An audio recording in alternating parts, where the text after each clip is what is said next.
लो जी, Pakistan cricket board ने ना 4 खिलाड़ियों को एनओसीज दे दिए हैं कि ठीक है, जाकर सीपीएल खेल लो, पैसे पूसे बना लो, हमें कोई दिक्कत नहीं है। और उनमें एक खिलाड़ी जो है वो आपको पता है, मेरा जानू मानू, मेरा फेवरेट। आप लोगों को तो नहीं पसंद होगा लेकिन मुझे तो वो गोलू साना बड़ा पसंद है, आज़म खान। आज़म खान को एनओसी मिल गई है सीपीएल के लिए, वो तो निकल रहा है। फ़खर जमान को भी मिल गई है और दो को तो पहले ही वो बाय डिफ़ॉल्ट एनओसी उनको मिला हुआ है। अगर आपको लगता है ना कि उनको कहीं एनओसी का मसला आएगा, तो मेरा ख्याल है कि शायद आप लोग ना समझ नहीं पा रहे कि उनको जब वापस लेकर आए थे ना, आमिर और इमाद की बात कर रहा हूँ, तो ये एनओसीज़ वाली सारी बात शायद पहले ही क्लियर थी। उनको एनओसी मिलेगा, उनको जब जब एनओसी चाहिए होगा उनको मिलेगा। आमिर को एक हफ्ते में ना 7 दिनों में अगर मैं गलत नहीं हूँ तो 4 डिफरेंट टूर्नामेंट्स के एनओसीज थे उसके पास। 4 के 5, 4 थे शायद। हाँ, दी 100, वाइटेलिटी ब्लास्ट, फिर एक और दी 100, वाइटेलिटी ब्लास्ट, एमसीएल, और एक आधा बीच में कोई और था, वो मेरे जहन से निकल गया। तो वो बाय डिफ़ॉल्ट एनओसी है भाई। उधर जिसे कहते हैं ना, वो वाला काम है कि तेरे से मैं इतना राज़ी हूँ कि जा जो दिल करते ही कर। हाँ, वहाँ पर वो वाला चक्कर है। वो वहाँ पर ना, वो उस तरह के, वो छोटा बच्चा होता है ना घर का, वो वाला सीन है कि वो भाई उसने कह दिया ना, बात ख़त्म।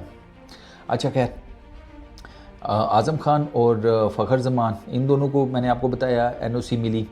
अच्छा, ये जो लीग है ना, ये स्टार्ट होगी जनाब 30 अगस्त से, ठीक है। साइम अयूब को कोई नहीं मिली। साइम अयूब ने भी अप्लाई किया हुआ था। साइम अयूब को जनाब पीसीबी ने कहा है कि आप ऑलरेडी टेस्ट टीम के साथ नथी हैं, तो आप मेरा पुत्र टेस्ट क्रिकेट के ऊपर फोकस करें। टेस्ट क्रिकेट इंसान के बच्चों की तरह खेलने की कोशिश करें। ऐसा नहीं है कि पहली इनिंग में 50 मार लिया, दूसरी इनिंग में फिर ठुसा कर दिया, तो और ये टांगे थोड़ी हिला लिया करें। गुनाह नहीं है टांगे हिलाना। एक तो वो इसकी नो लुक शॉट ने ना इसकी टांगों को भी फॉलेज कर दिया, क्योंकि नो लुक शॉट में इतनी ज़्यादा टांग यूज़ करनी नहीं होती, ज़्यादा से ज़्यादा एक टांग उठानी होती है। वो जिसे कहते हैं वो ये केड़े होते हैं फोटोग्राफर्स के पोज शोज़ के लिए, वरना उसमें नो लुक शॉट में इसकी टांग का तो कोई इतना खास अमल दखल होता कोई नहीं। तो वो इसी वजह से उसकी टांग ही कोई नहीं हिलती, खड़े खड़े वो शॉट मारने के चक्करों में होता है। और उसको मैं हमेशा कहता हूँ कि टेस्ट क्रिकेट में ना ये ऑफ साइड और ये सारा भी ना एक्सप्लोर करना होता है। कभी इधर भी चले जाओ यार, क्या वो डोरा की तरह लेग साइड पे अन्नों की तरह निकले हुए हो हैं? वो लेग साइड पे कौन सा ऐसा जंगल है डोरा जो तुम एक्सप्लोर कर रहे हो? अबे ऑफ साइड पे भी निकल जा भाई। उस तरफ क्या रोड कच्ची है, मोटरसाइकिल पंचर हो जाएगा। उस तरफ क्या मसला है? उस तरफ कोई भूत प्रेत है? चुप के ले जाएगा तुझे, हाकू डाकू खड़े हैं, अजीब। अच्छा, आज़म खान ने खेलना है गयाना अमेज़ोन वॉरियर्स की तरफ से। फ़खर ज़मान, मोहम्मद आमिर और इमाद वसीम, ये तीनों खेलेंगे एंटीगुआ एंड बारबूदा फैल्कन्स की तरफ से। आपको एक मज़े की बात बताता हूँ कि इस फ्रेंचाइज़ में ना, एंटीगा एंड बारबूदा फैल्कन्स में, मेरा ख्याल है यही 3 मेजर प्लेयर हैं। अगर मैं गलत नहीं हूँ, मैं अभी देख रहा था इनकी लिस्टिंग, इसमें हाँ फ़खर ज़मान, उसके बाद फेबियन एलन थोड़ा सा है, मतलब बहुत एक्स्ट्राऑर्डिनरी नहीं। क्रिस ग्रीन भी ऑस्ट्रेलिया का, ओके फ़ाइन।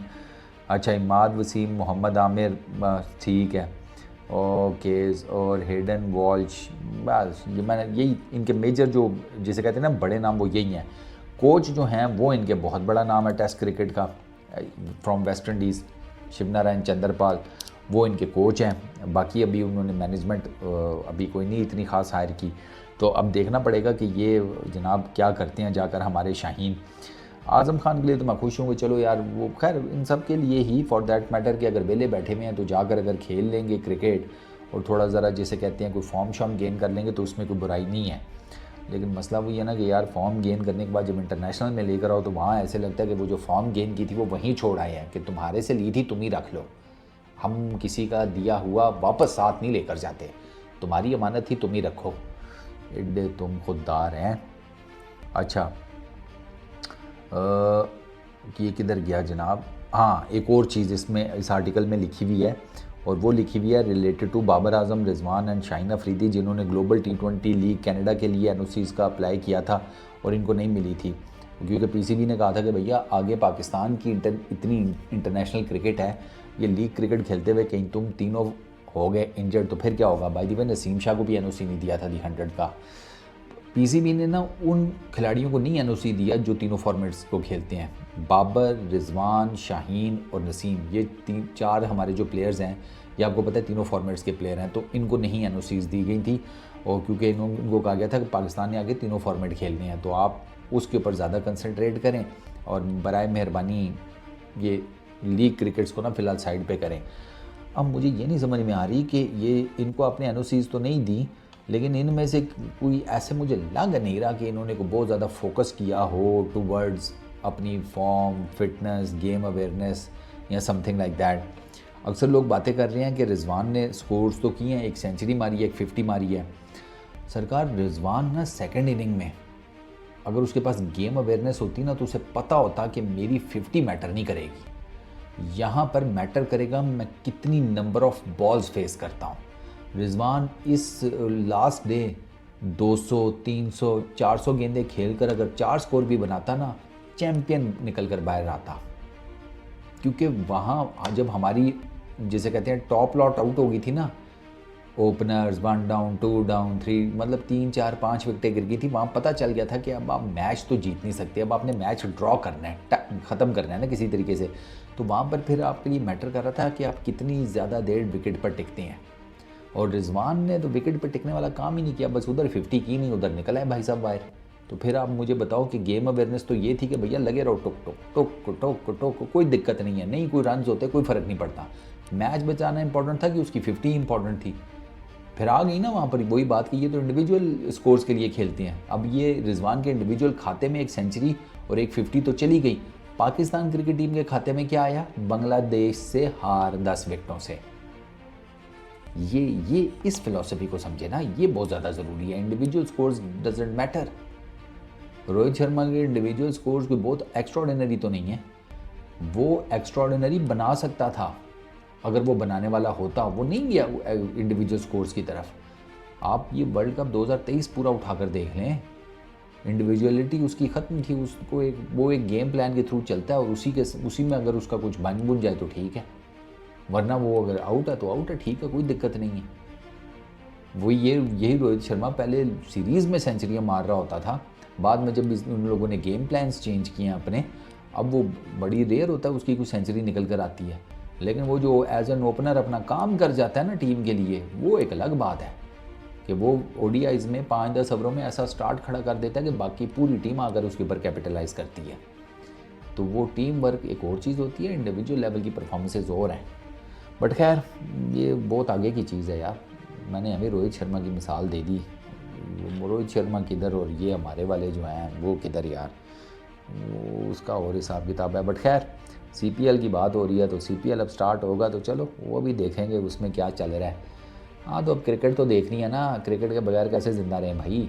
तो सीपीएल देखेंगे फ़खर जमान क्या करता है, अपना दूसरा आज़म खान क्या करता है, आमिर क्या करता है, इमाद क्या करता है। आमिर और इमाद की तो मुझे इतनी वो नहीं है, ये कर जाएंगे रीज़नेबल परफॉर्मेंस। ये उधर जिस किस्म की विकेट है ना, ये भाई उसके चैम्पियन और प्लस इन दोनों के पास तो एक्सपीरियंस ही बहुत है सीपीएल का।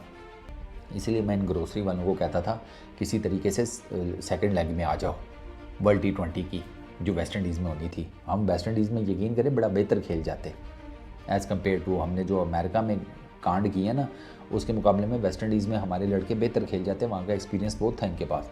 सीपीएल में सबसे ज़्यादा मैचेस ही पाकिस्तानी क्रिकेटर्स ने खेले हुए हैं, पता नहीं 250 प्लस के कितने, बल्कि 260-70 शायद 250 के करीब अफ़गानिस्तान के क्रिकेटर्स ने खेले हुए हैं। 250 के करीब मैचेस सीपीएल के अफ़गानिस्तान के क्रिकेटर्स ने खेले हुए हैं। तो अब आप अंदाज़ा लगा लें कि फिर देख लें, उन्होंने 250 समथिंग के करीब 240 प्लस कुछ समथिंग थे एक स्टैट में, वो उन्होंने खेले थे। और देखेंगे उन्होंने क्या किया, सेमीफाइनल में बैठे हुए थे। ऐसी होती है फिर एक्सपीरियंस उठाना टीमों का। चलो इस वीडियो में इतना ही। मुबारक हो आज़म खान को। तो हाँ मैं देख रहा हूँ तुझे भाई, परफॉर्मेंस तेरी के ऊपर भी ना यहीं पर खुलासा किया जाएगा। अच्छी परफॉर्मेंस दें, इज़्ज़त का सवाल है मेरी। हाँ चलो इस वीडियो में इतनी, अपना बहुत ख्याल रखना। नेक्स्ट वीडियो में मुलाकात होगी। Peace out.